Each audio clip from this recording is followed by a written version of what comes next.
What's up, radiant souls? As you know, this is a safe space for like-minded individuals who prioritize what? Who prioritize wellness, okay? So we want to be well in every aspect of our life.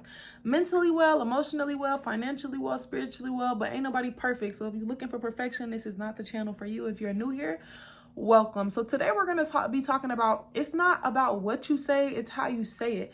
So if you're looking to have impact and truly help people, be careful with your delivery. And I think when we're operating from a place of ego and from a place of superiority, we kind of feel like, well, they need to hear this or they're not getting it, so I'm gonna give them tough love. It ain't for you to give nobody tough. If you can't deliver a message with kindness and integrity despite frustration, don't deliver the message. You know what I'm saying? Don't deliver it, because it's not going to be received properly. So let's do an example. So if I'm going to tell somebody, let's talk about something sensitive. Maybe somebody's gaining weight to the point where it's unhealthy for them, and you love them and you're around them 24/7, and you're like, okay, look, this person needs to be more healthy, instead of being like, you lazy and you need to get up, and that ain't gonna help. That ain't gonna help somebody who's already having a hard time. You're criticizing them instead of encouraging them and just being like, the food we eat affects our mental health, our spiritual health, our emotional health. So like, if you want to feel better, you have to move your body. You have to try to, like, going for walks isn't just for your physical health. It helps your mental health too. So maybe one day a week, I go to the park 5 days a week. Maybe one day you can go with me. Try to inspire somebody. Try to encourage somebody. Try to speak to them gently versus just criticizing them and thinking that's going to help them evolve.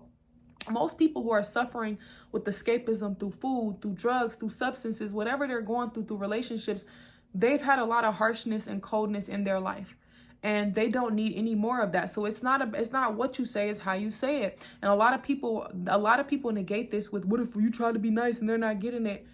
Then if you feel like you're at a point where you keep trying to help somebody, or being around them is disturbing you because they're not willing to take the action necessary to better their life and all they do is complain, then just put a boundary between it, put distance between it. If you can't be kind, I always say this, put distance between the relationship and the friendship. If it's to that point where it's like kindness cannot be extended, just be like, girl, I love you, but you're irritating me.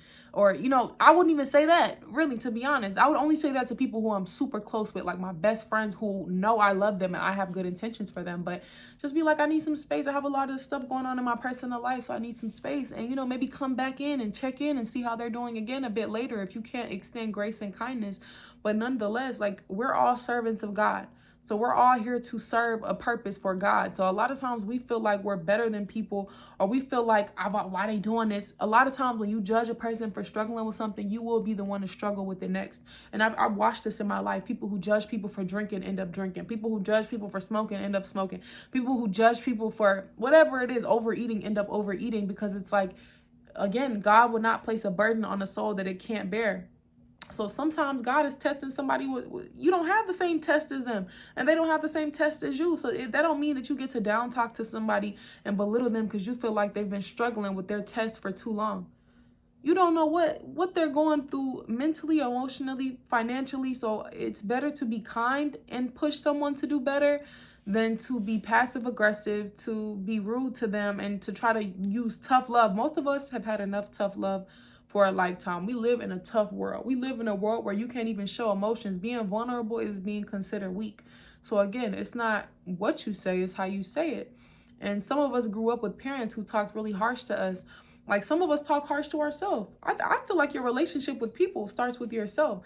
And the way you talk to yourself is the way you're going to talk to people. So for example, if you make a mistake and you're like, why would you do that? You're so stupid. Why would I do that? I always do dumb stuff.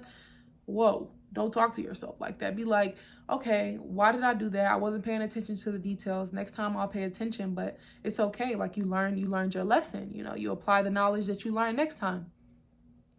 You don't have to belittle yourself when you make mistakes, but a lot of us were programmed in childhood to believe we have to be this way with ourselves, and then in turn we turn around and be that way to other people, and people are not going to accept that. That's a relationship repellent.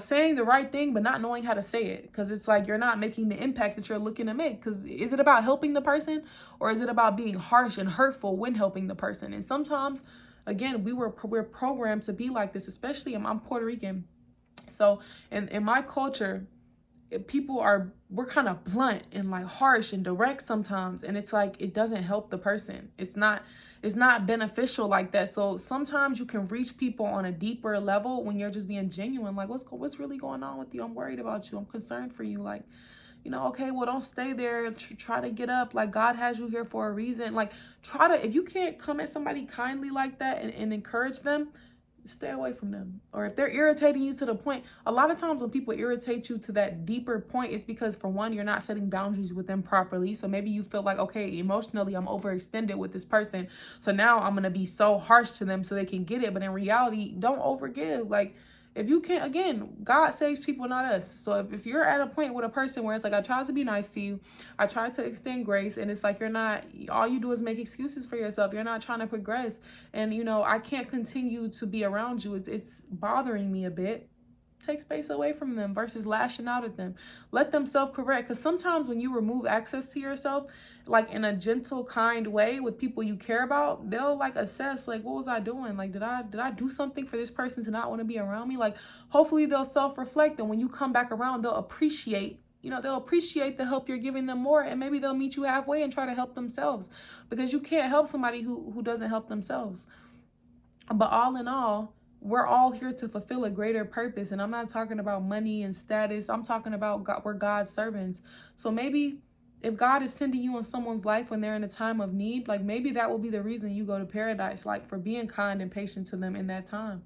I'm not saying enable them. So always tell people the truth, because there's a difference between enabling and being like erratic and harsh with delivering information that someone needs to hear. So just tell them the truth in a kind way that they're able to digest. Because if you're really looking to help somebody, you're not going to be harsh to them. If you're looking for somebody to change their life and to be motivated and inspired, that does not come from harshness. And I don't care what this world says. Like, you have to have the intuition, which comes from God. Intuitiveness comes from God. So you have to know, like, okay, this person is at a really weak, vulnerable point. We've all been at weak, vulnerable points in our life. And when you were weak and vulnerable, did you want somebody to talk to you like that? Did you want somebody to treat you like that? Did you want somebody to start looking at you like, oh, you're never going to get it, or talking to you like you're dumb, like you're less than because you're struggling or you're suffering?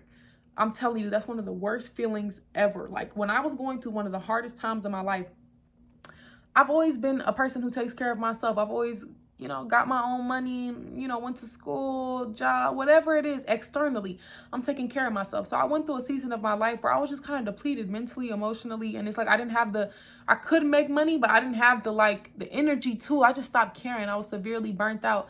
And the amount of people who would treat me like I'm not valuable because I don't have anything to offer them, or the amount of people who would try to belittle me for certain mistakes I made and try to down talk me, the same people who I've helped when they were in bad moments of their life, try to make me feel like my whole existence was this one bad moment in my life, or they'll try to shun me. I'm telling you, people don't forget the way you talk to them when they're going through a hard time. So it's not what you say, it's how you say it. So make sure you're moving with pure intent. And if you're irritated about the state that somebody's in, because you'll experience this, like when people don't get the chance to feel their own feelings, or they don't get the chance to go through grieving in their own way, and you have the chance to grieve, or you're choosing to not care about extrinsic things to grieve it, it upsets them, because they're like, push through the pain, get up, do more. I go to work every day, I do this, I do that. But it's like, you've been pushing through your whole life, and you finally just said, I can't live like this anymore. So it might seem like to other people, oh, you're being weak, you're not putting in the work, when really you're caring for your soul. You're trying to put back the pieces to you together so you feel strong enough to try again. So again, when you see somebody going through a hard time, be intentional about what you say to them, and be intentional about the impact that you have on their self-esteem when they're already questioning who they are. Like, it's not what you say, it's how you say it. So make sure you're coming with kind, pure intent to help this person, and not some type of maliciousness or some type of anger that really don't got nothing to do with this person. Because why are you so angry about somebody else's circumstances? Why are you so angry that somebody else is suffering? Like, it's something else deep down inside going on with you. Because I'm telling you, a lot of times when we never have the space to feel for ourselves, it's hard for us to feel for other people. When we don't acknowledge our own pain, we can't acknowledge the pain in other people. So it's not about what you say. It's about how you say it. So always move with kind intentions. Ain't nobody perfect. So if you feel yourself irritated or annoyed with somebody, don't have no big conversation with them. Don't just leave it alone and just kind of always attribute it back to you. So if I know my energy's off, even if I'm irritated with somebody, I'll be like, girl, my head hurts, or my stomach is hurting, I think I ate something bad. Like, versus making somebody else feel bad about themselves for their circumstances, I'd rather just put it on me and then just go take some space from that person and just be like, yeah, I'm feeling better. I come back around when I feel better and I have the energy to deal with it, versus belittling somebody and making somebody feel bad when they already feeling bad. Like, it's not impactful. So as human beings, we need to be more conscious and intentional with how we treat other humans when they're inconvenient for us, when they're not easy to love, you know, when they're not getting the lesson as quick as we would like for them to get the lesson. That don't give you a right to mistreat somebody. That don't give you the right to talk down on somebody. And that don't give you the right to think you better than somebody. Because the way y'all be talking to people sometimes, it's like you got to think you're better than them. You're operating from a place of superiority. Like, why don't you just get up? If it was me, I would do. You're not that person. You don't have the same scars and wounds as that person. You don't heal the same as that person. So be kind and conscious of the way you talk to people and the way you treat to people. Think twice before you try to give somebody tough love when they're already having a tough time. Okay? So again, Radiant Souls is the safe space for like-minded individuals. So if you're new here, subscribe to our channel. We have a podcast, we have YouTube, and we have TikTok. So the link to all these things are in my description on YouTube. And nonetheless, like, I'm here to help you guys and develop a community where we're safe with each other, because in the world, it's seen bad to be vulnerable. It's seen bad as a bad thing to be kind. And it's like, we bringing kindness back. One man can change the world. So continue to radiate your beautiful soul to the universe, and you will get that back in turn. And I will see you guys tomorrow.